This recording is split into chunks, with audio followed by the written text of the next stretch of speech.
Hello, hello mga kababayan ko. Akit kami ng bundok. Di ba pwedeng walang tao?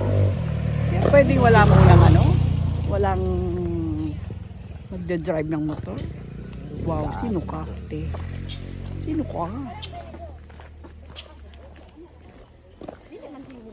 Ang ganda ng bahay, oh. Kanino kaya yan? Tatayo, di pa tapos, pero maganda. Ah, may pera lang ako. Wala bang lupa si nanay dito banda? Yung iba nga gusto sa highway. Tapos ikaw naman dito ka gusto. Eh kasi gusto ko yung puno. Gusto ko yung ganyan. Ayan oh, sino ba naman hindi gusto dyan oh. Ganyan oh, gusto ko kasi yung kay nanay, highway eh. Highway siya pero malapit sa dagat. Hindi naman pangit doon, kaya lang syempre. Parang gusto mo yung area na ganito. Oh. Tingnan mo, ang ganda ng area mo. No? Diba? Kung po yun ang gusto mo. Nakunan ko ba? O baka puro bato yung pinakita ko? Atras ka lang. Atras ka. O, yan. Yan, ang area na gusto ko.